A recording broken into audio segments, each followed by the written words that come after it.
Okay, any minute now, we expect some tough questions at the White House press briefing over the Benghazi attack and what the White House knew specifically. The attack on the U.S. diplomatic post in Benghazi last September 11th killed 4 Americans, including the ambassador to Libya, Christopher Stevens. Are you looking right now? Let's show you some live picture of the briefing room. Obviously, this is proof that we are monitoring the situation.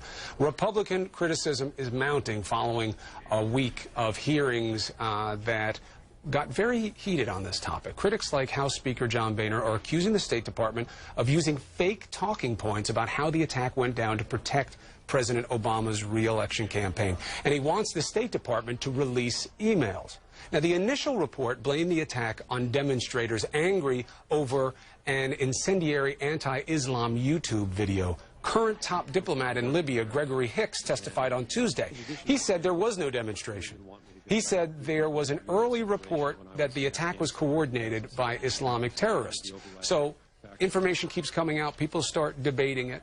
There's reporting from the Weekly Standard and ABC News that shows the administration did help edit the talking points about the Benghazi attack on 12 different occasions. What does that mean? Is that a lot? What was the nature of those changes? That's what they're trying to figure out. And it wasn't just written by the intelligence community, but there was a lot of input from the State Department as well. So let's bring in Chief Political Analyst Gloria Borger joining me down there from Washington, D.C.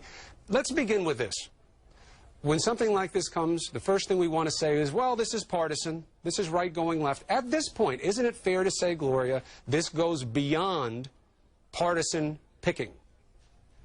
I think it does. I think it's sort of a window into the way Washington works, particularly when you're in the heat of a presidential election year. Let's take a step back, okay, Chris? Just set the scene. You're in the fall campaign. There is a terror attack, as we now know it, on September 11th.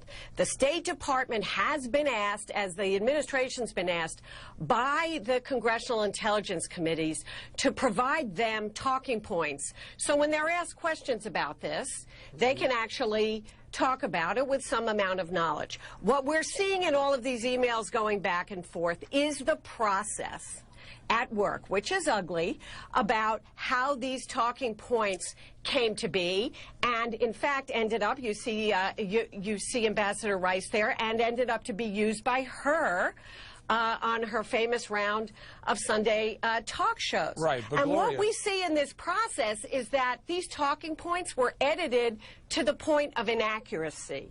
And the question is that a cover-up? Is it a whitewash? You know, we don't know the answer to that. I know, and you took my question. That's exactly what I was going to ask you, right? Because that's what this gets to. 12, what is the context? It sounds like a lot, but we have to know the nature and the purpose of what those changes were, right? And how do we get that information? Okay, so here's the context. Over at the CIA, they're looking at some of these points, which include mention of al-Qaeda. And there is a sense from some at the CIA, you know what, we don't want to tip anybody that we're investigating al-Qaeda on this, so let's take out some of the references to al-Qaeda. What the CIA left in, apparently, was the sort of broader context of al-Qaeda in Benghazi, in that part of the world. Those were eventually edited out. And there is an email obtained by ABC News from someone at the State Department which asks, why should we leave that in? Because, quote, it could be abused by members of Congress to beat up the State Department for not paying attention to warnings. So clearly, from a State Department official asking the question, why are we going to give members of Congress information, don't forget, in an election year, which they could turn around and beat us up with? And that's how you see this evolving. Everybody's got a different reason for editing it, and they edit it down to something that's totally, turns out to be, in fact, untrue.